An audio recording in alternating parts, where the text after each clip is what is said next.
10 ir kai Atlantas pajutęs kraujo skonį, jau metėsi į priekį. Vėlgi, visiškai 100% sutinku su tavimi, kad Atlantas pradeda jausti savo vėžėse, turėdamas lyderio statusą.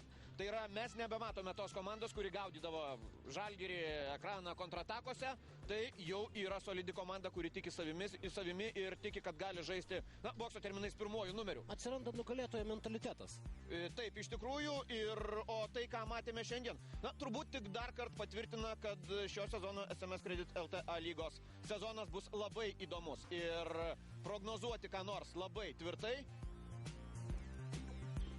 per plonas ledas, per slidus ledas, kad galėtum drąsiai sau leisti. Per daug rizikinga.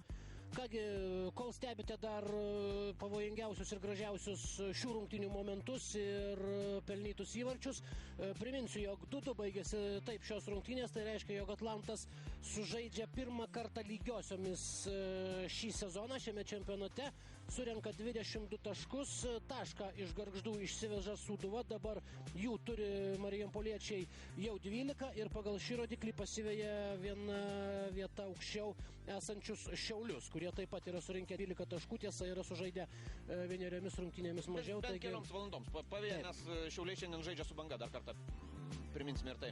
Kągi, gražus rezultatyvus futbolas, dar kartą galima pasikartoti tiek jo šiandien per LRT.